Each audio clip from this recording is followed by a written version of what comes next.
नमस्कार। भक्ति काल की शगुन काव्य धारा में श्री कृष्ण की जो भक्ति है वो बहुत ही ज़्यादा मात्रा में की गई है। मतलब बहुत सारे भक्त श्री कृष्ण के हुए हैं, क्योंकि जो राम थे वो आदर्शवाद को स्थापित करते थे, लेकिन श्री कृष्ण प्रेम के द्वारा भगवान को प्राप्ति का मार्ग दिखाते थे।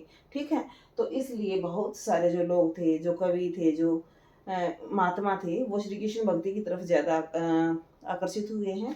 तो भक्ति काल में सगुण भक्ति धारा की जो कृष्ण भक्ति थी के इसके 5 संप्रदाय बने हैं।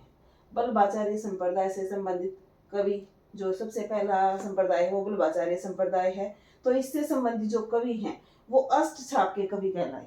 ये 8 कवि थे, इन्हें अष्ट भ्राता भी बोला गया है। तो ये अष्ट छाप के कवि कहलाए। जो बल्लभाचार्य थे ना, उनके पुत्र थे विठलदास। तो 4 तो कवि बल्लभाचार्य के शिष्य हैं और 4 है विठलदास के। तो इस सारों को मिला के 4 इसके और 4 इसके 8 हो गए ये। तो अष्ट छाप के कवि ये कहलाए हैं। बल्लभाचार्य के शिष्य कुम्मन दास, सूरदास, परमानंद दास और कृष्णदास।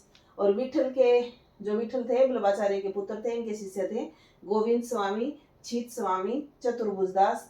चतुर्भुज दास थे वो कुम्मन दास के। देखो यहाँ कुम्मन दास ही आया है, बल्लभाचार्य के सबसे पहले जो शिष्य है कुम्मन दास हैं। तो चतुर्भुज दास कुम्मन दास के पुत्र हैं। और नंद दास जो तुलसीदास हैं, उनके चचेरे भाई थे। जो तुलसीदास है उन्होंने राम भक्ति पर ज्यादा लिखा है, और इसने नंद दास ने श्री कृष्ण की भक्ति ज्यादा की है। ठीक है। नंबर 2 है निम्बकाचार्य संप्रदाय। जो निम्बकाचार्य संप्रदाय के प्रमुख कवि हैं वो हैं श्री भट्ट, हरिव्यास देव, परशुराम देव, और बहुत सारे हैं, लेकिन जो प्रमुख हैं वो ये 3 हैं। नंबर 4 है राधा वल्लभ संप्रदाय के कवि। राधा वल्लभ जो संप्रदाय है उसमें हरिराम व्यास, हित हरिवंश, दामोदर दास सेवक, ये प्रमुख नाम इनके आते हैं। नंबर 4 पे आता है हरिदासी या सखी संप्रदाय।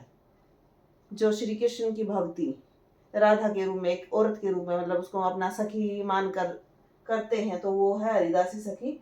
स्वामी हरिदास, जगन्नाथ गोस्वामी और बिहारी दास इसके प्रमुख कवि हैं। चैतन्य संप्रदाय, चैतन्य संप्रदाय को गौड़ीय संप्रदाय भी बोला जाता है। और इसके जो संस्थापक हैं इस संप्रदाय के, उसकी आधारशिला चैतन्य महाप्रभु ने रखी थी। कहते हैं कि जब चैतन्य महाप्रभु श्री कृष्ण की भक्ति करते थे तो वो इतने मस्त हो जाते थे, उन्हें पता ही नहीं चलता था, वो बेहोश तक हो जाते थे। तो चैतन्य मतलब इनकी भक्ति में इतना रस, इस रस में इस तरह से डूब जाते थे कि उन्हें अपने तन मन की शुद्ध भी नहीं रहती थी। लास्ट है संप्रदाय निरपेक्ष कृष्ण भक्त कवि की। कुछ कवि ऐसे हैं जो ना तो किसी संप्रदाय से संबंधित हैं, बल्कि श्री कृष्ण की भक्ति निरपेक्ष अलग रहकर, इन संप्रदाय से रहकर उन्होंने की है, जैसे मीराबाई, रस खान।